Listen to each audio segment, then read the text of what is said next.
ज्ञान दीक्षा सत्संग में आप सभी का स्वागत है, जो कि ज्ञान दीक्षा कार्यक्रम का भाग है। आज प्रिया की परीक्षा से शुरू करेंगे। प्रणाम गुरुदेव। प्रणाम गुरु क्षेत्र को प्रणाम। मेरा पहला प्रश्न है, लोभ मोह आदि से मुक्त के लिए ज्ञान कैसे उपयोगी है? गुरुदेव, जब मैं ही नहीं हूं तो लोभ मोह आदि कैसे होगा? मैं जीव हूं, जीव मतलब मिथ्या। मेरा दूसरा प्रश्न है, गुरु को यदि ज्ञान है तो शिष्य को सीधा क्यों नहीं दिया जाता? क्योंकि शिष्य की बुद्धि इतनी विकसित नहीं होती, क्योंकि शिष्य इतना काबिल नहीं होता कि जो गुरु के पास ज्ञान है वो शिष्य एकदम से ग्रहण कर ले। जी। मेरा तीसरा प्रश्न है, नई जानकारी मिलने पर सत्य बदल जाता है, सही या गलत? सत्य कभी नहीं बदलता, सत्य हमेशा सत्य ही होता है। मेरा चौथा प्रश्न है, क्या अस्तित्व को अज्ञ मनुष्य की सीमित बुद्धि के कारण माना गया है? क्या अस्तित्व को अज्ञ मनुष्य की सीमित बुद्धि के कारण माना गया है? हाँ गुरुदेव, अस्तित्व को अज्ञ मनुष्य की सीमित बुद्धि के कारण ही माना गया है। मेरा पांचवा प्रश्न है, अनुभवकर्ता को आनंद अवस्था में कैसे लाएं? गुरुदेव, अनुभवकर्ता पहले से ही आनंद अवस्था में है, उसका स्वरूप ही आनंद है, उसको किसी अवस्था में लाने की आवश्यकता नहीं है। मेरा छठा प्रश्न है, क्या साक्षी भाव से मनुष्य हमेशा प्रसन्न और शांत रहता है? जी गुरुदेव, जब हम साक्षी भाव में होते हैं तो हमेशा ही प्रसन्न और शांत रहते हैं। अनुभव इंद्रियों द्वारा ही क्यों होते हैं? अनुभव इंद्रियों द्वारा ही क्यों होते हैं? क्योंकि इंद्रियों के अलावा और कुछ नहीं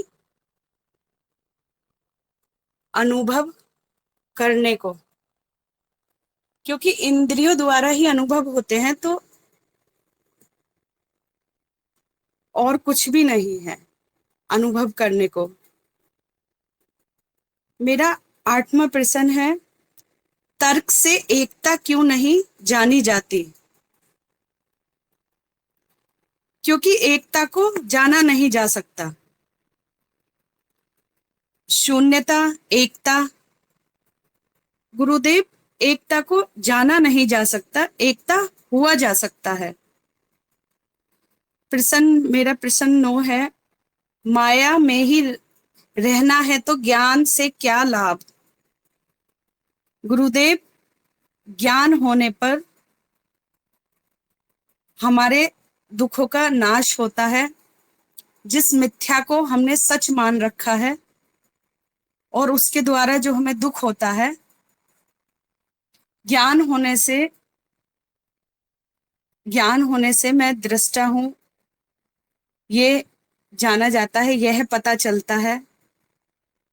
क्योंकि अभी तो हम माया को ही सत्य समझे बैठे हुए हैं, इसलिए हमें दुख होता है। मेरा 10वां प्रश्न है, ज्ञान होने पर भी व्यक्ति मृत्यु से डरता है, सही या गलत? गुरुदेव, ज्ञान होने पर व्यक्ति मृत्यु से नहीं डरता है, क्योंकि उसको ये पता होता है कि मृत्यु जो है वो शरीर है और मेरा सत्य स्वरूप अनुभव करता है, तो वो मृत्यु से नहीं डरता, व्यक्ति मृत्यु से नहीं डरता। गुरुदेव, मेरे पूरे 10 प्रश्न हो गए हैं। प्रणाम। धन्यवाद, आपने प्रयास बहुत अच्छा किया है। आपको 6 अंक मिले हैं 10 में से 6, तो थोड़ा सा किनारे पर हैं आप, लेकिन कार्यक्रम में तो पास हो गए हैं। लेकिन हाँ, अभी थोड़ा ज्ञान का पकना बचा है, अभी थोड़ा थोड़ा कच्चा है। तो हो सकता है कि परीक्षा के डर से भी थोड़ा सा ज्ञान लोग भूल जाते हैं। कोई बात नहीं, लेकिन मैं यही सुझाव दूंगा कि इसमें थोड़ी और रुचि लीजिए। ज्ञान मार्ग में यदि आपको पसंद है तो थोड़ी और रुचि लीजिए, थोड़ा और गहराई में जाके देखिए क्या चीज़ है, क्या बताया गया है। हर विषय के बारे में जानने का और प्रयास कीजिए। तो आपके उत्तर छोटे छोटे थे, और इतने छोटे छोटे थे एक एक वाक्य के, इसलिए कई जगह पे आधे आधे अंक कट गए। तो छोटे तो होने चाहिए उत्तर, परंतु उसके पीछे के कारण, वो कहने का कारण, अपनी समझ थोड़ी सी बतानी चाहिए। 2-3 वाक्य कम से कम बताने, तो भी आपका प्रयास अच्छा है, आप आगे जा सकते हैं। जी गुरु जी, मैं तहे दिल से आपका शुक्रिया अदा करती हूँ गुरुदेव कि आपने मुझे शिष्य के रूप में स्वीकार किया।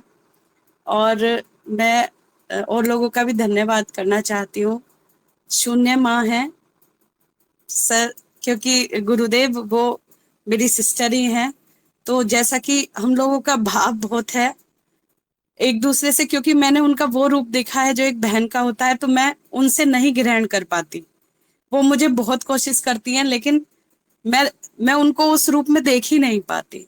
तो मेरी वैसे शुरुआत उन्होंने ही करी थी ज्ञान मार्ग में आने की, और इस परीक्षा में उनका इतना ही सहयोग था कि मैंने ये प्रोग्राम शुरू किया। और साक्षी मित्र जो हैं, उन्होंने भी मेरा बहुत सहयोग किया।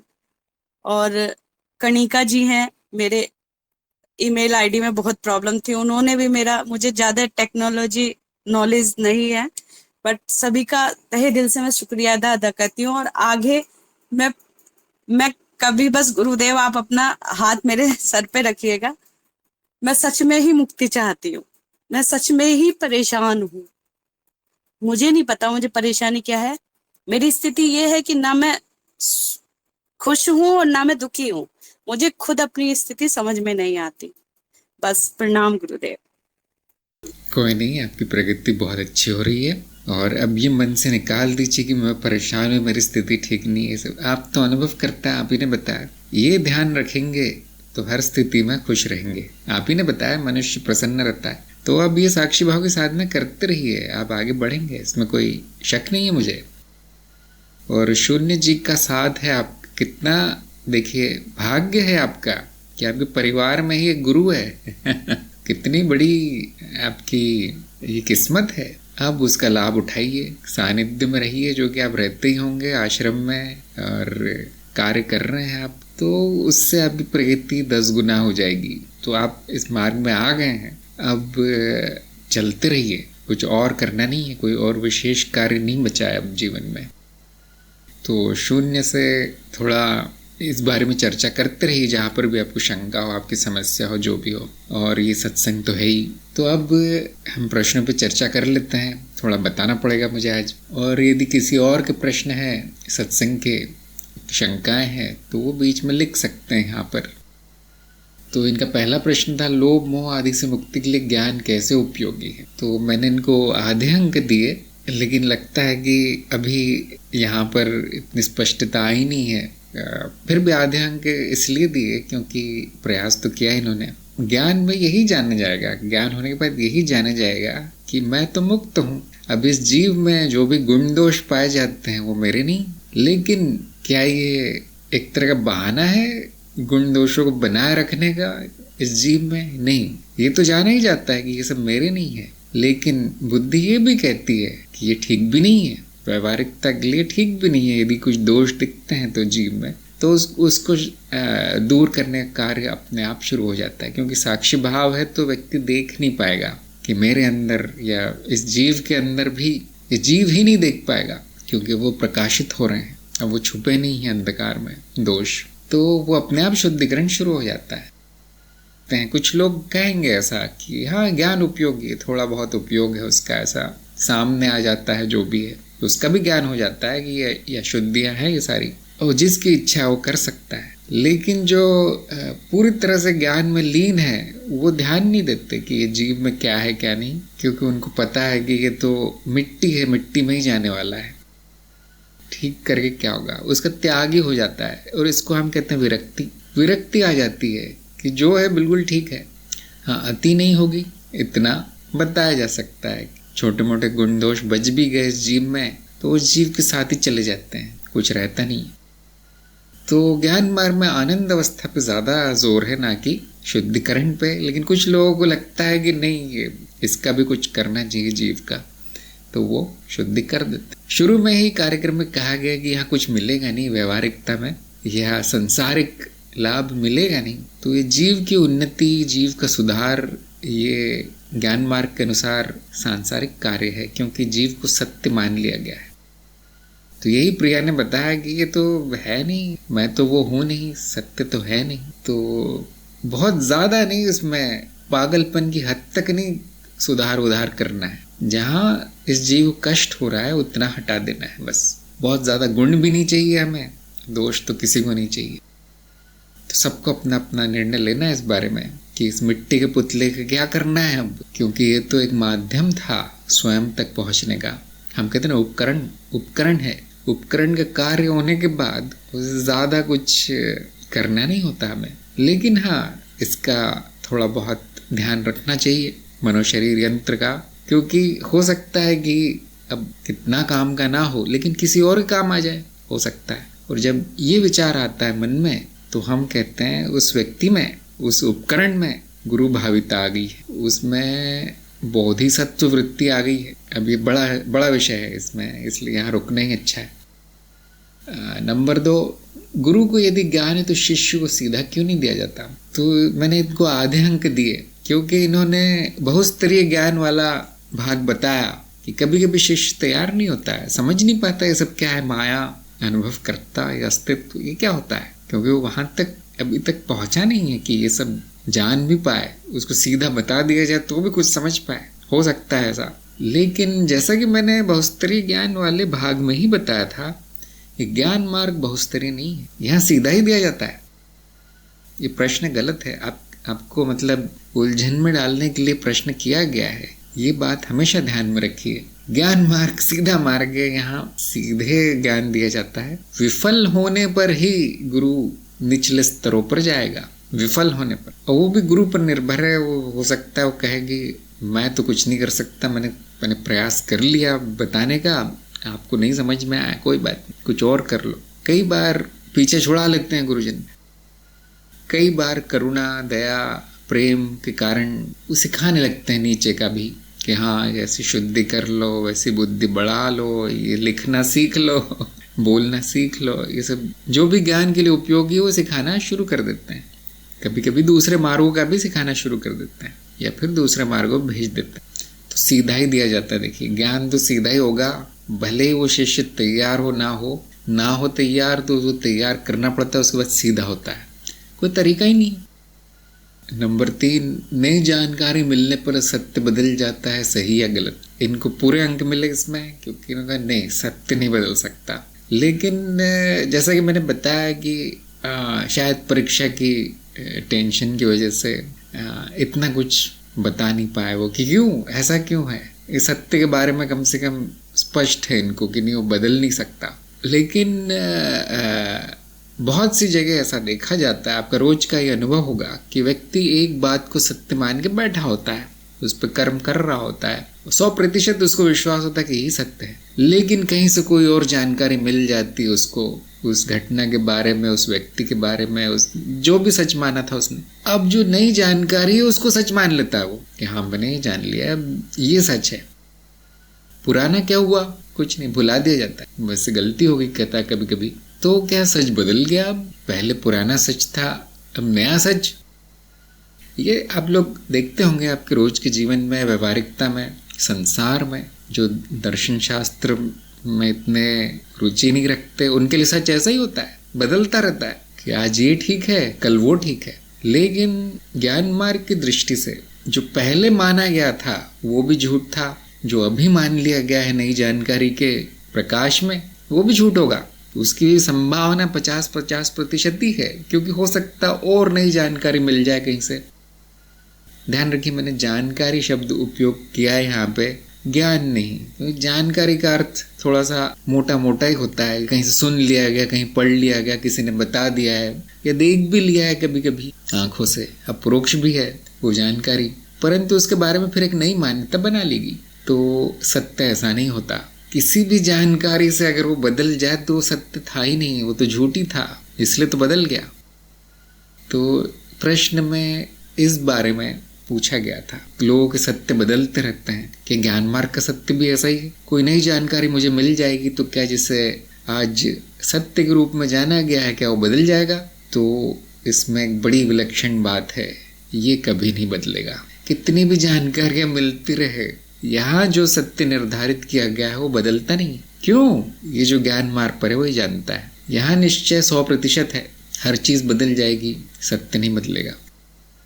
अब आप समझ सकते हैं कि प्राचीन ज्ञान है, पुराने शास्त्र है, हजारों साल से क्यों नहीं बदले, उनमें कुछ जोड़ा घटाया क्यों नहीं जा सकता। जो भी गुरुजन है, बड़े बड़े महापुरुष हैं, वो हजारों साल से एक ही बात क्यों बोलते हैं? क्या वो अड़ गए हैं उस बात पे कि हम यही सत्य मानेंगे? नहीं, सत्य की विशेषता है, वो बदलता नहीं। अगर आपको ऐसा सत्य नहीं मिला तो वो सत्य नहीं है, अभी भी आप झूठ में ही हैं। जो बार बार बदल जाए हर किसी की बातों से, वो सत्य नहीं कहलाता, मान्यता है वो।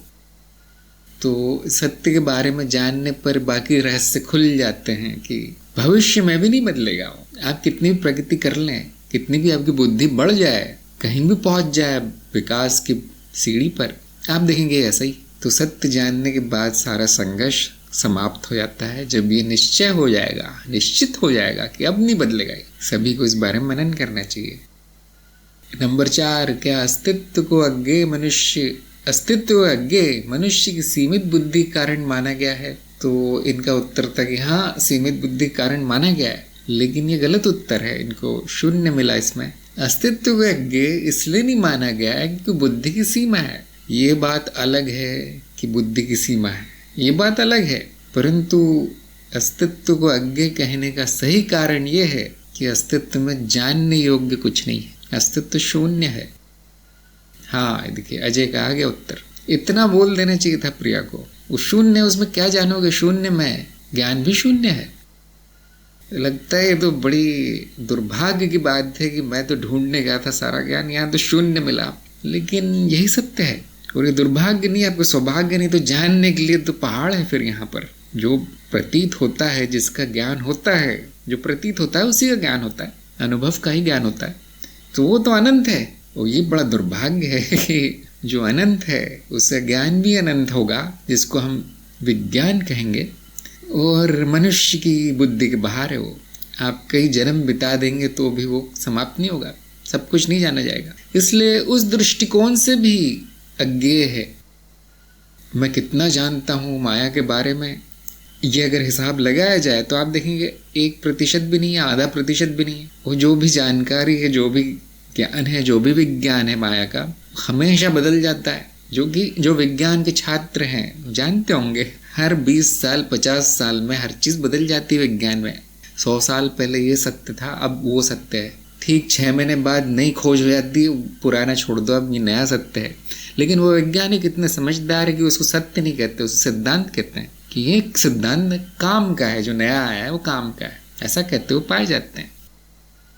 लेकिन आम जनता को तो सत्य असत्य बराबर है, उनके लिए तो सत्य शब्द उपयोग करते हैं उसके लिए, लेकिन वो विज्ञान का सत्य है, वैज्ञानिक संदर्भ में सत्य होगा, माया के अस्तित्व के संदर्भ में नहीं।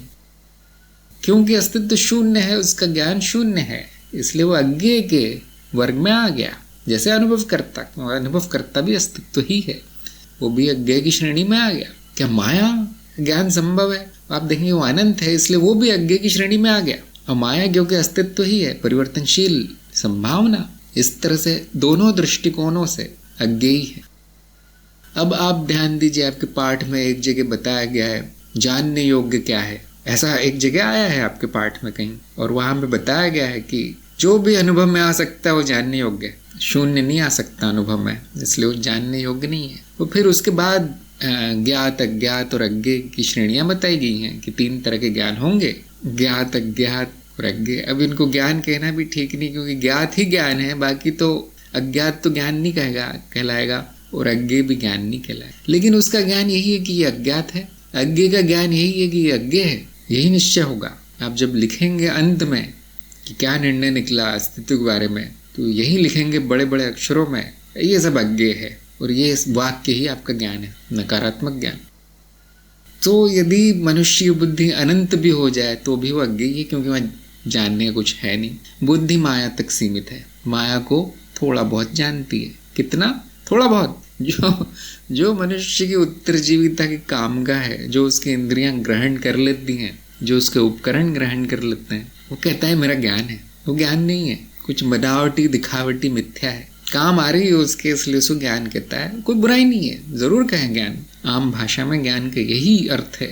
ज्ञान मार्ग में पूरी तरह से स्पष्ट हो जाता है। ज्ञान नकारात्मक है, फिर भी उसको भी ज्ञान ही कहते हैं हम। मैं जानता हूं कि अस्तित्व अज्ञेय है, इस वाक्य को भी हम मेरा ज्ञान कहेंगे, कोई बात नहीं। लेकिन उसके पीछे जो समझ है वो ऐसी होनी चाहिए, स्पष्ट होनी चाहिए कि हाँ अस्तित्व शुद्ध है, निर्गुण है, निष्कलंक है। तो यहाँ कुछ भी नहीं है जिसको बुद्धि पकड़ पाए। ये अच्छी बात है, ये हमारा सौभाग्य कि ऐसा है, क्योंकि यहाँ बुद्धि रुकती है, यहाँ सोच विचार की जगह शांति आती है, जो मेरा स्वयं का स्वभाव है। ध्यान दीजिए, आपका स्वभाव शांति आनंद है। अज्ञेय नहीं होता तो ये नहीं आती शांति कभी। जो लोग अभी भी जानने का प्रयास कर रहे हैं, आप उनको देख के बता सकते हैं शांत नहीं है, संतुष्टि नहीं। तो शांति, आनंद, संतुष्टि सब चले जाने के बाद आती है, सब खो जाने के बाद। ज्ञान भी खो जाता है आपका, कहीं उसका भी महत्व शून्य हो जाता है। कुछ पाने से नहीं मिलेगा, खोने से मिलेगा। ये महावाक्य है। केवल महावाक्य कह देंगे तो किसी की समझ में नहीं आएगा, इसलिए कार्यक्रम है। अजय का प्रश्न है, क्या अस्मिता अहम की परत से आ रही वृत्ति है? इसका मूल भेद समझाने की कृपा करें। अस्मिता शब्द का अर्थ शायद यही है, मेरे होने का भाव। अस्मि संस्कृत में हूं को कहते हैं, मैं हूं। तो आप इसका अर्थ क्या निकालते हैं शब्द का, उस पर निर्भर है। क्योंकि मैं हूं छोटा सा ज्ञान है, मैं क्या हूं इसमें मतभेद हो सकता है। तो वहां पर मैं हूं के बाद ये विचार आता है कि मनो शरीर मैं हूं, ये अहंकार मैं हूं, तो वो वृत्ति हो गई, पुरानी वृत्ति हो गई, वो अज्ञान हो गया। और मैं हूं के भाव के बाद अगर ये विचार आता है कि मैं दृष्टा हूं, मैं साक्षी हूं, अनुभव करता हूं, अस्तित्व हूं, ब्रह्म हूं, तो ये ज्ञान है। और कोई भी विचार आ जाए वो वृत्ति ही है। पहले अज्ञान वृत्ति, दूसरी ज्ञान वृत्ति। तो ज्ञान पर निर्भर करेगा कि अस्मिता का भाव क्या विचार लाता है, किस प्रकार के विचार प्रकट करता है।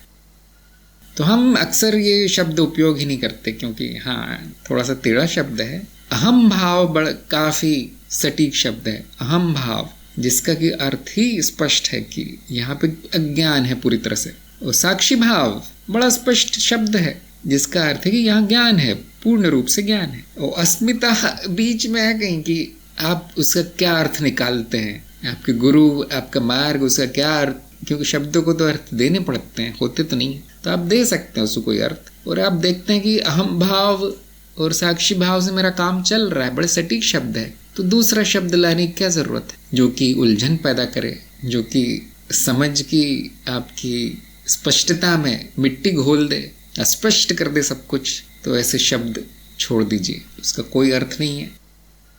कम से कम हमारे कार्यक्रम में हमारे जो व्यवस्था कर रखी है उसमें शब्द कहीं नहीं आया। तो नए शब्द लाने का तभी प्रयोजन है जब कुछ स्पष्ट करे, वो आगे बढ़ाए आपके ज्ञान को, आपकी समझ को। अगर वो समझ को मैला कर देते हैं तो वो शब्द छोड़ देना ही अच्छा है। हमारे पास पहले से बहुत अच्छे अच्छे शब्द हैं, अहम भाव, शरीर भाव, साक्षी भाव, दृष्टा भाव, तो इनका प्रयोग अच्छा है। तो आगे चलते हैं हम प्रश्न में। अनुभव करते हुए आनंद अवस्था में कैसे लाए?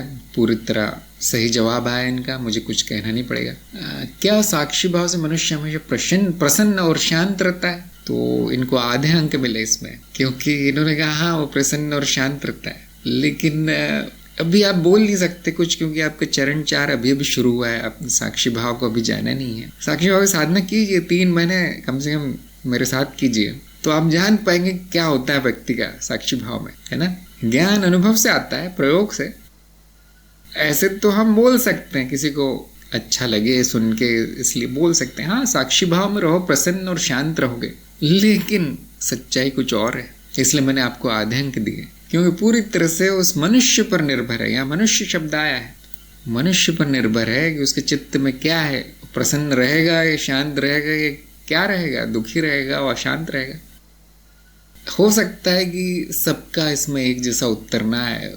वो कहेगा साक्षी भाव तो रहता है, लेकिन मैं दुखों का साक्षी हूँ। देखिए, साक्षी भाव एक विशेष प्रकार की भावना नहीं है, एक विशेष जो आम वृत्तियां चलती है मन में, वो नहीं है साक्षी भाव। साक्षी भाव वृत्तियों का साक्षी मात्र होना है। तो अगर वहाँ पे प्रसन्नता है तो उसके साक्षी हो जाइए। वहाँ शांति है तो शांति के साक्षी, मानसिक शांति, कि आज मन बड़ा शांत है।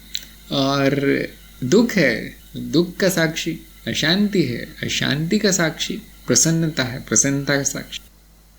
तो ये एक ऊपरी परत है चित्त की, इसलिए हम इसको परत कहते हैं और ऊपरी परत कहते हैं, क्योंकि बाकी वृत्तियां इसके नीचे चलती है, फिर इसके प्रकाश में चलती है, साक्षी भाव के ज्ञान के प्रकाश में। इसलिए साक्षी भाव वृत्ति होते हुए भी वृत्ति नहीं है। ज्ञान में आ जाना, अपने सत्य स्वरूप में आ जाना, यह है साक्षी भाव।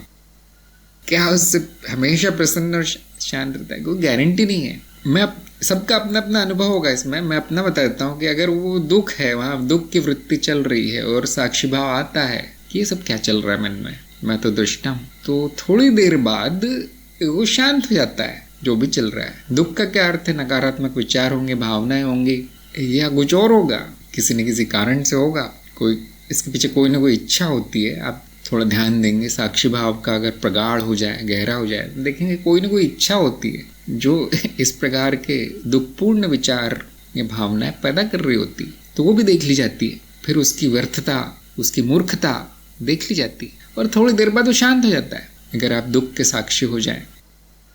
यदि प्रसन्नता है और वहाँ पे साक्षी भाव है तो आप देखेंगे प्रसन्नता भी शांत हो जाती है। इस साक्षी भाव कोई हमेशा अच्छा करने वाली चीज़ नहीं है, बराबर करने वाली चीज़ है। समाधि सम कर देती है, बीच में ले आता है वो व्यक्ति को, मनुष्य को। बहुत ज़्यादा प्रसन्न है, साक्षी भाव आ गया, वो प्रसन्नता भी चली जाती है, ये भी व्यर्थ है, विरक्त भाव आ जाता है।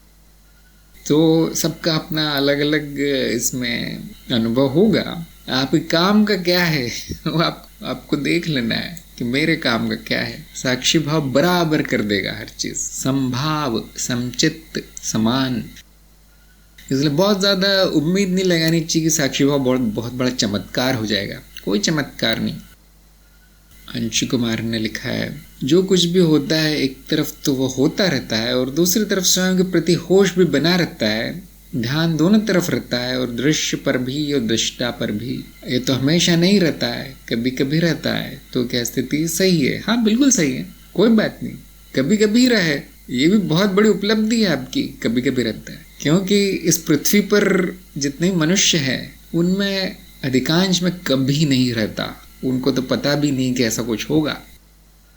बड़ी बड़ी उपलब्धि है, स्थिति आपकी बहुत अच्छी है। और अगर आप मन लगा के साधना करेंगे, पूरे रुचि लेंगे उसमें, उसके प्रेम में पड़ जाएंगे, तो कभी कभी की जगह हमेशा रहने लगेगा। तो वो भी स्थिति सही है, ये भी सही है। जो यहाँ इतना कह देता है, जैसे मैं ये आपकी रिपोर्ट वगैरह पढ़ता रहता हूँ, आप जो भेजते हैं मैं उसमें प्रतिक्रिया भेजता हूँ, तो अक्सर तो ऐसा ही रहता है कि हाँ बहुत अच्छा चल रहा है, जारी रखिए साधना।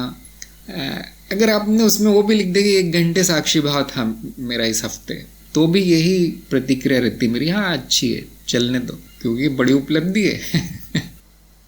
कोई अपना पिछला जीवन देखिए मुड़कर, 1 मिनट भी नहीं था, 1 मिनट क्या, तो पता भी नहीं था कैसा था जीवन। वो ऐसा ही है कि भिखारी कह रहा है कि आज मुझे 1 करोड़ मिल गया। यदि वो रिपोर्ट में ऐसा लिखा है कि आज 1 दिन मेरा साक्षी भाव रहा, मैं कहता हूँ हाँ 1 करोड़ मिलने के बराबर है, क्योंकि आज से पहले तो शून्य था, करोड़ की बात नहीं, अभी बस 10 रुपये भी नहीं थे। तो ये वो दौलत है जो बढ़ती जाती है बिना खर्च किए, बिना कुछ काम किए, बैठे बैठे।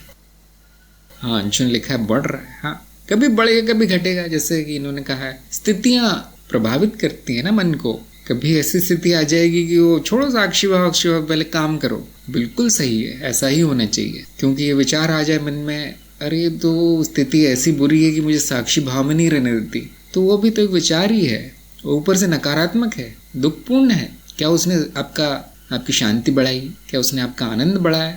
नहीं, वो दुख और बढ़ा दिया कि पहले जो स्थिति की वजह से था वो तो है, अब यहाँ पे एक और नई समस्या आ गई कि मेरा साक्षी भाव भी नहीं रहता है, मतलब 100 मुसीबतें और है वो 101 हो गई अब। तो इस प्रकार के विचार आना ठीक नहीं, वो स्थिति ठीक नहीं होगी। अगर आपके मन में विचार आता है कि आज 100 मुसीबतें आई, 100 समस्याएं मेरे सामने थी, उसमें से 10 के समय मैं साक्षी था, उनका साक्षी भाव में था, वो मैंने सही से निपटाई, हाँ, ये बड़ा सकारात्मक विचार है, ये पुरस्कार है।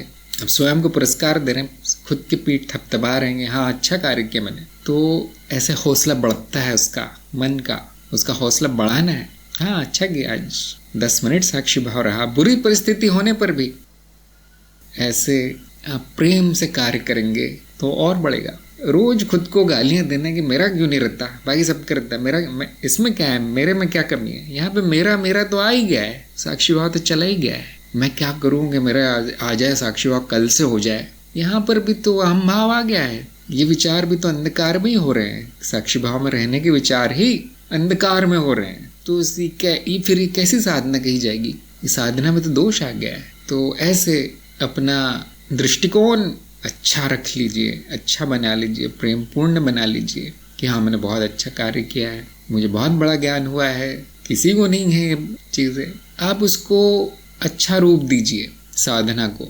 सकारात्मक बनाइए, उसको आनंददायी बनाइए, कष्टदायी नहीं बना लेना साधना को। ये भी समस्या, वो भी समस्या है, गुरु ही कुछ करेंगे और ऐसा मतलब कष्टदायी हो गया है काम, और बहुत ज़्यादा उम्मीदें भी बढ़ गई हैं। तो उम्मीदें तो किसी से नहीं रखना चाहिए, सब धोखा ही मिलता है आजकल। तो इसीलिए साक्षी भाव से भी अधिक उम्मीद नहीं रखनी चाहिए, और जितना बढ़ गया बहुत अच्छा है। एक पौधे की तरह है, उसको पानी देते रहना है, जब अपने मौसम के अनुसार, अपने स्वभाव के अनुसार वो पौधा बढ़ेगा, वो पेड़ हो जाएगा, उसमें फल आएंगे। इस दृष्टिकोण से चलना है। आप 2 हफ्ते हो गए मेरी साधना, मेरी तो स्वप्न में भी नहीं आई चेतना, मेरी सूक्ष्म अवस्था भी गायब है, ऐसे ऐसे रिपोर्टें आती है मेरे पास। तो मैं कहता हूँ अभी से क्या कर रहे हो, ये सब आराम करो, ज्ञान हुआ है ना, आराम, शांति, आनंद में रहो। ये क्या सेना लेके चढ़ाई कर दी साक्षी भाव के ऊपर। अजय ने कहा, समझ गया कि कार्यक्रम के बाहर कोई शब्द काम के नहीं है, अज्ञान ही बढ़ता है। हाँ जी, एक बार आपको ज्ञान हो जाए तो नए शब्दों का आप देखें कोई काम नहीं है, और ऐसा नहीं कि मना कर दिया गया है कि नए शब्द नहीं होने चाहिए, ज़रूर, लेकिन उनका अर्थ जानने के बाद ही उनका प्रयोग करना। समस्या आती है कि आप उसका अर्थ कुछ निकाल लेंगे, लेकिन जिससे आप बात कर रहे हैं हो सकता है उसके लिए कोई और अर्थ हो उसका। क्यों, अस्मिता का एक अर्थ ये भी होता है, मान सम्मान, आत्मसम्मान, कह नहीं सकते कौन से मार्ग में, क्योंकि मार्ग में नहीं है, तो सांसारिक अर्थ। तो आप कहेंगे हाँ ये अस्मिता ऐसी होती है, वो सुनने वाला कुछ और समझ जाएगा। इसलिए शब्द में कोई बुराई नहीं है, बुराई उसको स्पष्ट ना करने में है। बुराई तो नहीं कहेंगे, समय नष्ट होगा उसमें बस। तो आगे चलते हैं प्रश्नों में। हाँ, अस्मिता मेरे होने के बाद, हाँ, ऐसे लोग पूछते रहते हैं, फिर बताना पड़ता है कि हमारे लिए ये अर्थ है, उनके लिए वो अर्थ है। सब ऐसे संस्कृत में 50 और शब्द होंगे। नंबर 7, अनुभव इंद्रियों द्वारा ही क्यों होते हैं? ये बहुत ही कठिन प्रश्न है, शायद आज की परीक्षा का सबसे कठिन यही प्रश्न है। तो इनको उसमें आधे अंक मिले, क्योंकि शायद इन्होंने कहा था कि और कोई अनुभव होगा नहीं, बस शून्यता ही है। लेकिन इसका उत्तर इतना आसान नहीं है, ये अक्सर पूछा जाता है, मुझसे भी कई लोग पूछते हैं। तो इंद्रियां नहीं होंगी तो क्या अनुभव नहीं होगा? अब ये बड़ी मुश्किल चीज़ है। अब हम ज्ञान मार्ग के बाहर चले गए हैं यहाँ पर, क्योंकि इंद्रियों की बात आ गई। तो ज्ञान मार्ग में इतना ही कहा जाता है, किसी के भी द्वारा हो वो मिथ्या है, इतना जान लो। यहाँ ज्ञान मार्ग समाप्त होता है, क्योंकि कार्यक्रम में थोड़ा और बता दिया गया है कि हाँ ये इंद्रियां भी होती है, और ये सब। इंद्रिय का क्या अर्थ है? वो संभावना जो अनंत संभावनाओं को सीमित कर दे। अब हो सकता है कि नई परिभाषा लगे लोगों को, लेकिन ऐसा ही है, करीब करीब ऐसे ही परिभाषित किया गया है इंद्रियों को। शायद मैंने ऐसा कार्यक्रम में परिभाषित किया है संस्करण 2 में, शायद संस्करण 3 में इतना नहीं बताया कि वो रचना, वो नाद रचना जो बाकी नाद रचनाओं को सीमित कर दे स्मृति में, वो इंद्री। तो इस जीव को ऐसा कोई अनुभव नहीं पता जो इंद्रियों के माध्यम से नहीं होता। वो संभावना यहाँ पर नहीं है, इस जीव में नहीं है। अस्तित्व में तो अनंत संभावना है। तो प्रिया को थोड़ा थोड़ा मुझे लगता है कि इस बारे में ज्ञान है, पूरा स्पष्ट नहीं हुआ मुझे लगता है। लेकिन अगर इंद्रियां नहीं होंगी तो जीव भी नहीं होगा, क्योंकि इंद्रियां जीव में ही पाई जाती है। और कहाँ होंगी इंद्रियां? अस्तित्व में कहीं हवा में तो नहीं लटक रही, क्योंकि जीव सीमित है, उसको इंद्रियां ही सीमित करती हैं। इसलिए जीव के माध्यम से जो अनुभव होते हैं वो सीमित होंगे, इंद्रियों द्वारा ही आते हुए प्रतीत होंगे। वही द्वार है अनुभव का जीव के लिए। वो जीव को इसलिए ज्ञान होता है। अगर इंद्रियां नहीं होंगी, जीव नहीं होगा, ज्ञान किसको होगा कि अनुभव भी है या अनुभव करता भी है? तो वो काल्पनिक स्थिति हो गई कि इंद्रियां नहीं, अब बताइए अनुभव है या नहीं। क्या बताऊं अब तो बताने वाला भी तो नहीं है फिर, क्योंकि जीव इंद्रियों सहित ही बनाया आता है। ये संभावना ऐसी है। क्या कोई जीव है जो इंद्रियों के रहित हो? तो उसको जीव कैसे कहें? वो तो पत्थर है, फिर जड़ है। तो अनुभव है, ये ज्ञान होने के लिए जीव आवश्यक है, जीव रूप आवश्यक है, मनुष्य रूप, ये कोई भी बुद्धिमान प्राणी आवश्यक है, और उसमें इंद्रियां होंगी, नहीं तो जीव नहीं होगा। तो बड़ी विचित्र स्थिति है कि अनुभव सीमित ही होता है, इंद्रियों द्वारा ही होता है, और यही इतना ही ज्ञान होता है। और ये ज्ञान होने के लिए ये सब व्यवस्था ज़रूरी है, इंद्रियां आदि, सीमा ज़रूरी है, लेकिन उससे ज्ञान असीमित होता है। ज्ञान की सीमा इंद्रियां नहीं निर्धारित करती, अनुभव की सीमा निर्धारित करती। हाँ, ज्ञान क्या होगा? चाहे इंद्रियों से हो ना हो, किसी भी इंद्रियों से हो, 100 इंद्रियों से हो या 2000 इंद्रियों से हो, वो मिथ्या है, माया है, ये ज्ञान है। यहाँ पर उसकी सीमा नहीं है कि हाँ ये दूसरा अनुभव हो गया दूसरे इंद्रिय से तो क्या होगा, आपका ज्ञान तो रह गया। नहीं, ऐसा नहीं है। ज्ञान ऐसा नहीं है, उसकी वो सीमा नहीं है। ज्ञान ऐसा है किसी भी इंद्रिय से कुछ भी हो जाए मिथ्या होगा, इतना ही ज्ञान है।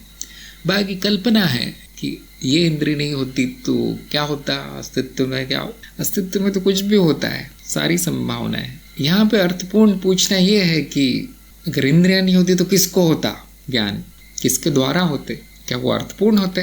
वो इस प्रश्न को उत्तर आ सकता है कि नहीं कुछ कोई नहीं होता। फिर ना अनुभव है कहने वाला होता है और ना अनुभव नहीं है ये कहने वाला भी नहीं है। फिर इंद्रियों का ना होना अर्थात पूरी तरह शून्यता का होना है, संभावना का शुद्ध रूप में आ जाना है, असीमित संभावना है। यहाँ पूरी तरह वो अर्थहीन है, मनुष्य के लिए कभी नहीं देखा जाएगा।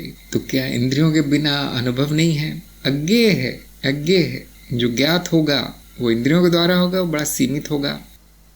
जो असीमित है वो अज्ञेय है, वो किसी भी इंद्रिय द्वारा नहीं जाना जाएगा। और फिर अब खुशखबरी ये है कि वो मैं हूँ, जो भी नहीं जाना जाता, जो भी असीमित है, जो इंद्रियों के परे है, वो मैं हूँ। अब ये खुशखबरी, यहाँ पे आपको खुशी मनानी चाहिए कि जो भी हो, होना मात्र है, वो होना मात्र ही मैं हूँ। बाकी सब विचार है, बाकी सब बुद्धि चक्कर खा रही है और कुछ नहीं। तो मैं जानता हूँ बड़ा कठिन प्रश्न है, इसके बहुत सारे उत्तर आएंगे, अलग अलग लोग अलग अलग उत्तर देंगे, और मैंने भी अपना प्रयास कर लिया। अजय ने कहा है अनुभव अनुभवकर्ता को होते हैं और अनुभवकर्ता को अनुभव लेने के लिए किसी इंद्रिय की आवश्यकता नहीं है। ठीक है, वो बात बिल्कुल इस तरह सही है। अनुभवकर्ता को तो कोई भी आवश्यकता नहीं है, वो उसको अनुभव लेने की भी आवश्यकता नहीं है, क्योंकि लेने का मतलब है वो कुछ और है, वो अनुभवकर्ता ले रहा है, देख रहा है, लेकिन वो स्वयं अनुभव है। क्योंकि अब इंद्रियां नहीं है तो भेद नहीं होगा अनुभव और अनुभवकर्ता में। अब भेद करने के लिए भी कुछ नहीं बचा, न चित्त है, न जीव है, न मनुष्य है, न बुद्धि है। तो अब वो न अनुभव है न अनुभव करता है, फिर शून्यता मात्र है। तो ऐसा नहीं कि सारी इंद्रियों को निकाल दिया जाए फिर भी अनुभवकर्ता कह रहा है कि मुझे बहुत सारे अनुभव हो रहे हैं, अब ज़्यादा हो रहे हैं, नहीं एक हो जाएगा, सब मिल जाएगा। अब ऐसा नहीं होगा, द्वैत नहीं होगा कि एक दूसरे को देख रहा है, एक अनुभवकर्ता अनुभव ले रहा है, अनुभवकर्ता को अनुभव हो रहे हैं, नहीं। अब ऐसा कहने वाला भी नहीं है, कुछ न कुछ हो रहा है न किसी के सामने हो रहा है। इंद्रियां निकाल दें तो भेद हट जाएगा, इंद्रियां ही भेद करती है अनुभव और अनुभवकर्ता में, और कोई कारण नहीं है अद्वैत का द्वैत में टूटने का। और ये प्रतीत मात्र होता है ऐसा, जो कि ज्ञान से वापस मिलन हो जाता है। इंद्रियां हो, चित्त हो, तो भी ये जाना जा सकता है कि वो एक ही है।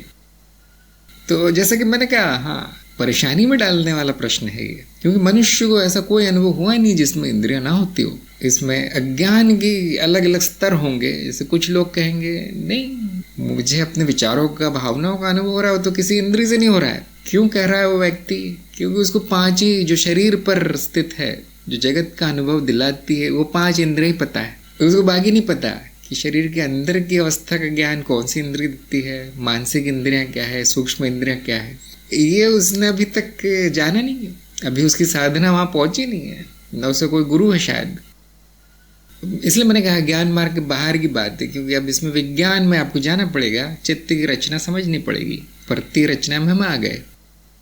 हरिओम ने कहा है बिना इंद्रियों के जीव ही संभव नहीं है। हाँ, ज्ञान के लिए इंद्रियां जरूरी है, ज्ञान लेने वाला जीव जरूरी है, उसकी स्मृति होना जरूरी है।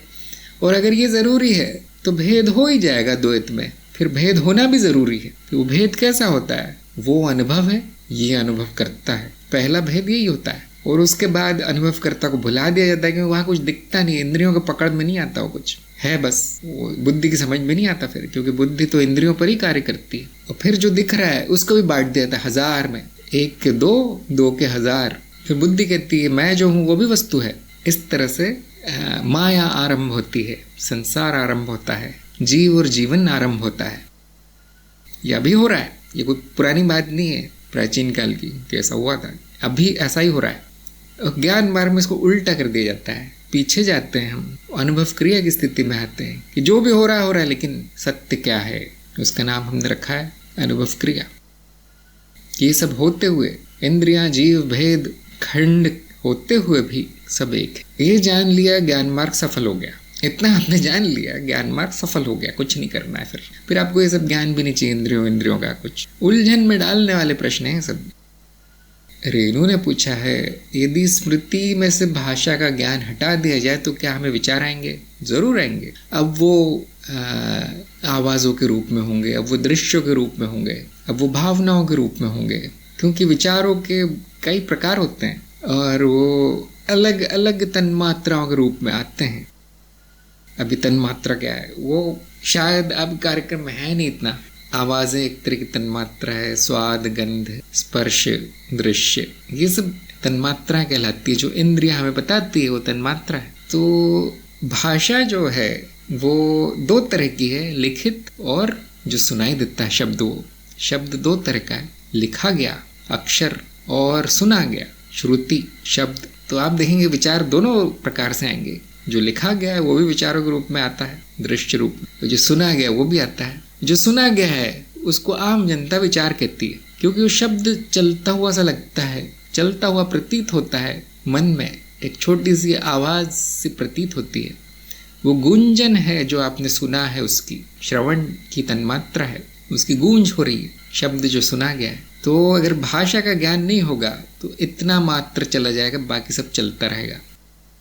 रेणु ने कहा है संवेदना तो होगी, लेकिन जो माइंड में जो चलता रहता है वो आप कह सकते हैं वो कम हो जाएगा, क्योंकि अब शब्द नहीं है, एक शब्द से दूसरे शब्द जुड़े होते हैं, वो एक के बाद एक आते रहते हैं स्मृति में। अभी के लिए इतना ही जान लीजिए, वो रुकता नहीं कभी, विचार नहीं रुकता कभी। एक तरह की तन्मात्रा कम हो जाएगी। आपका विचार भी एक तरह की संवेदना ही है, कोई अलग नहीं है। अंत में आप एक ही बात जान लीजिए, सार इसका सारांश ये है, सब कुछ नाद है। विचार नाद है, संवेदना नाद है, भावना नाद है, भाषा नाद है, शब्द नाद है। इंद्रियों से जो भी मिलता है, दृश्य हो या गंध हो, स्वाद हो, नाद है। और वो कभी बंद नहीं होता, उसके रूप बदलते जाएंगे। हाँ, ये रूप चला गया, वो रूप आ गए, लेकिन वो कभी बंद नहीं होता है, क्योंकि चित्त स्वयं नाद है, नाद रचना है, प्रति नाद रचना। तो ये बड़ा विज्ञान है। तो आप चलते जाइए। अगर आपको विज्ञान में रुचि है तो तंत्र बोधि कार्यक्रम है, जहाँ पे पूरी पिटारा खोला गया है चित्त का। वो क्यों हटा दिए? लोग उसमें उलझ जाते हैं, फिर वो ज्ञान भूल जाते हैं, मैंने देखा। तो इसलिए वो हटा दिया गया है। और आप जिनकी भी रुचि है वो ज्ञान में स्थापित होने के बाद तंत्र बोधि करें, नहीं तो वो माया है, वो आपको बहा ले जाएगी। आप उसी को सच मान लेंगे और आपका जीवन नष्ट हो जाएगा तंत्र के चक्कर में। इसलिए सबको नहीं दिया जाता वो। नाद कुंजी देखिए, नाद कुंजी, नाद को समझ लीजिए, फिर सभी प्रश्न हल हो जाएंगे। ये विचार क्यों नहीं आएगा, वो भाषा वाला विचार कैसे चला जाएगा, ये सब प्रश्न हल हो जाएंगे जब आप जान जाएंगे कि सब कुछ नाद है। वो नाद क्या है, फिर ये प्रश्न आएगा। वो मैं हूँ, ब्रह्मनाद, ब्रह्म स्वयं है, नाद रूप में, अब प्रकट रूप में। अच्छा, अगला प्रश्न है इनका, तर्क से एकता क्यों नहीं जानी जाती? इनको मैंने पूरे अंक दिए क्योंकि इनका एकता तो नहीं जानी जाती, एकता को नहीं जाना जा सकता। तो आधा सही है, उत्तर बोल सकते हैं हम कि जो अद्वैत है, एकता का अर्थ यहाँ पे अद्वैत है, वो जानने वाली बात नहीं है, ज्ञान अनुभव से होगा। और अद्वैत के स्तर पे आप अनुभव के बारे में कुछ नहीं बोल सकते, है नहीं वो, ना अनुभवकर्ता के बारे में बोल सकते, किसको होगा ये भी नहीं बोल सकते। तो क्या जानेंगे फिर? यहाँ ये अज्ञेयता वाली स्थिति है, यहाँ कुछ नहीं, शून्य है। तो तर्क तो बहुत दूर की बात हो गई। अब तो तर्क से क्या जाना जाता है? बड़ा विचित्र प्रश्न है और ये प्रश्न बड़ा कठिन है, लेकिन मैंने इनको पूरे अंक दिए क्योंकि इतना जान लेना काफ़ी है कि यहाँ तर्क वर्क मत लगाना। अद्वैत में एकता में तर्क नहीं लगाना चाहिए। तो फिर तर्क क्यों है ज्ञान का साधन? तर्क से ये जाना जाएगा कि दो नहीं है, अप्रोक्ष अनुभव से यही जाना जाएगा कि दो नहीं है। इसीलिए एकता का नाम सटीक भाषा में, ज्ञान मार्ग की भाषा में अद्वैत है, एकता नहीं। अद्वैत दर्शन ये कहता है कि 1, 2, 0, 10 मत बोलो, क्योंकि वो नहीं जाना जाता। क्या जाना जाता है? दो नहीं है, भेद नहीं है अनुभव और अनुभवकर्ता में। इतना तर्क द्वारा या अनुभव द्वारा जाना जाएगा। और ये हमने कार्यक्रम में किया है, आप सभी ने किया होगा ब्रह्म ज्ञान वाले पाठ में। ब्रह्म ज्ञान अप्रोक्ष अनुभव के द्वारा, हाँ, फिर सारी कहानी बताई गई है। ब्रह्म ज्ञान तर्क के द्वारा, फिर वो सारे तर्क बताए गए हैं। वो कहाँ ले जाते हैं कि दो नहीं है। अंत में आखिर में जो लिखा आता है, निर्णय जो हुआ है, इसमें दो नहीं है, कह नहीं सकते कि दो है। ये बात असत्य है कि दो है, ये ज्ञान होगा। अब जो बच गया है वो एक है, अद्वैत नाम दिया गया उसको। तो प्रश्न है, बुद्धि प्रश्न करती है, ये क्या है, ये एकता क्या है, कहाँ ढूंढूं मैं, कहाँ मिलेगी, किधर जाऊं, कौन सी साधना है इसके लिए? अब कुछ नहीं हो सकता अब कुछ नहीं हो सकता। अब यहाँ पे बुद्धि का समर्पण है। अब क्या तर्क लगाते हो? तो इस बारे में हमारी बहुत चर्चा हो चुकी पहले। जिनके मन में अभी भी ये प्रश्न है कि क्यों एकता क्यों नहीं जान सकते, न जानने वाला है न जानने का है, अद्वैत है, वो यही मैं हूँ, खत्म कहानी। अनुभव, तर्क, सत्य, साधन, प्रमाण, ये सारी सर्कस हमने यहाँ तक पहुँचने के लिए खड़ी की थी। ये नाव है जिससे हमने अज्ञान की नदी पार की थी। अब नाव भी नदी में छोड़ दो, पार आ जाओ। यहाँ पर नाव उठा के नहीं घूमना है, नदी को साथ लेके नहीं जाना है। अगर ऐसा हो रहा है तो व्यक्ति ज्ञान में स्थित नहीं है, अभी भी अज्ञान बचा हुआ है, अभी वृत्तियाँ ही बची हैं अंदर, ज्ञान नहीं है। ज्ञान तो खाली हो जाना है। तो हाँ, एक तर्क से क्या किसी भी चीज़ से नहीं जानी जा सकती, हुआ जा सकता है, एक हुआ जा सकता है, वो आप पहले से हैं। नंबर 9, माया में रहना है तो ज्ञान से क्या लाभ? इनको आधे अंक मिले। इन्होंने कहा कि माया आसान हो जाएगी जीव के लिए। बहुत सही बात है, बिल्कुल सही बात। एक और बात आपको बोलनी चाहिए थी, जो कार्यक्रम के शुरू में बता दिया जाता है, ज्ञान से कोई लाभ नहीं होता। उम्मीद ही नहीं करना है ज्ञान से लाभ होने की, कोई लाभ नहीं होगा, ज्ञान से नाश होगा। ये बात भी हम कई बार बोल चुके हैं, है ना। तो इसलिए मैंने आधे अंक काट लिए। ज्ञान से किसी प्रकार का लाभ नहीं होता है जीव को, न संसार को। ज्ञान का लाभ आध्यात्मिक है, ज्ञान अपने आप में लाभ है।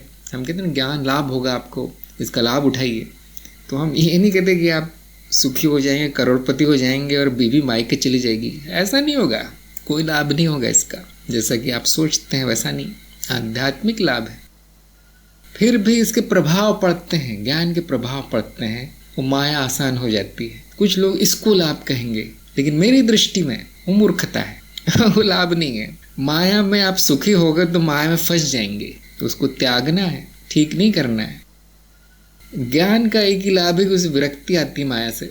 ये तो माया है, जाने दो, नहीं बहुत अच्छी है, बहुत अच्छा है तो बहुत अच्छा है। मेरे पास तो कुछ भी नहीं है, कोई मुझे पूछता नहीं, ये तो और अच्छा है। ये दृष्टिकोण ज्ञानी पुरुष का है। तो अगर आपकी विरक्ति नहीं होगी ज्ञान से, तो लाभ नहीं हुआ। फिर सब कुछ छिन नहीं गया, नाश नहीं हो गया, भस्म नहीं हो गया सारा संसार, कोई लाभ नहीं हुआ फिर। तो जो ज्ञान मार्ग में सांसारिक लाभ के लिए आना चाहते हैं, पहले ही वहाँ जैसे वार्निंग लगा दी जाती है, बोर्ड जैसे लगा होता है ना, इसके आगे जाना खतरा है, फिर कुछ नहीं मिलेगा यहाँ। उसके प्रभाव पड़ते हैं जीव पर, जो कि अलग बात है। वो जीव का विकास तेज हो रहा है, इसलिए बदल रहा है जीव। ज्ञान से विकास तेज हो जाता है जीव का। क्यों उसका विकास नहीं हो रहा था? अज्ञान था इसलिए। तो जो प्राकृतिक विकास है वो उसमें वापस आ जाता है, वो अपनी प्राकृतिक गति प्राप्त कर लेता है, क्योंकि अवरोध हट गए। ऐसा लगता है कि ज्ञान से हुआ है, लाभ हो गया ज्ञान, कोई बात नहीं, मान सकते हैं। लेकिन फिर उसे अगर इसको सत्य मान लिया आपने इस बात को, तो हम कहेंगे ज्ञान नहीं हुआ, अभी वो संसार में लाभ ढूंढ रहा है, माया में। नंबर 10 था, ज्ञान होने पर भी व्यक्ति मृत्यु से डरता है। सही या गलत? तो इनको आधे अंक दिए, क्योंकि इन्होंने कहा कि नहीं ऐसा तो नहीं होगा, सारे डर समाप्त होते हैं। तो ये भी एक प्रकार का प्रभाव है ज्ञान का, व्यक्ति पर निर्भर है पूरी तरह से। मैंने आधे अंक इसलिए काटे क्योंकि जीव डरेगा नहीं तो वहीं मर जाएगा। आप क्यों डरते हैं खतरा लेने से? और ये सब ज्ञान होने के बाद भी, ये तो बहुत अच्छी बात है, ये तो बुद्धिमानी है कि व्यर्थ का खतरा नहीं लेते आप किसी, है ना। रेलगाड़ी के सामने खड़े नहीं हो जाते हैं, ये तेज गाड़ी नहीं चलाते आप, भले ही आपको संपूर्ण ज्ञान है, ब्रह्म ज्ञानी है, फिर भी। तो ये जीव में ये बनी बनाई वृत्ति है कि वो डरता है मरने से, उसमें कोई बुरी बात नहीं। समस्या कब है? जब आराम से घर में बैठे हैं सुख सुविधाओं में, ये जीव फिर भी डर रहा है, मैं नहीं रहूं तो क्या होगा, मेरे पैसे का क्या होगा, मेरे परिवार का क्या होगा, मेरे बच्चों का क्या होगा, मेरी तो सारी इच्छाएं बच गई, उनका क्या होगा, मैं नरक में तो नहीं जाऊंगा, मैंने बहुत पाप किए। अगर ऐसा डर है तो वो विकार है, वो डर भी नहीं है। जो प्रकृति ने व्यवस्था की थी जीव की जान बची रहे, वो व्यवस्था विकार में बदल गई। तो ज्ञान होने पर ये विकार समाप्त होगा। ऐसा नहीं होगा कि अब ट्रेन के सामने खड़े हो जाएंगे, चलते हवाई जहाज से कूद जाएंगे कि मैं अमर हूं। ये मूर्खता नहीं होगी कभी। जो विकार आ गए हैं जीवन में, शायद वो चले जाएं। तो ये पूर्ण उत्तर है मेरे हिसाब से। प्रिया ने अपने हिसाब से उत्तर दिया, उनको आधे अंक मिले। तो यहाँ हो गया हमारे प्रश्न उत्तर। मुझे आशा है सबको लाभ मिला होगा।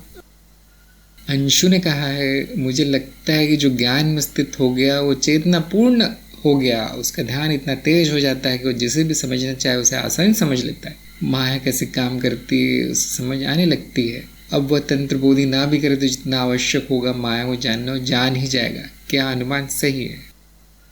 हाँ, बिल्कुल सही। मूल ज्ञान इसीलिए इसको कहा जाता है। मूल का अर्थ है संस्कृत में जड़।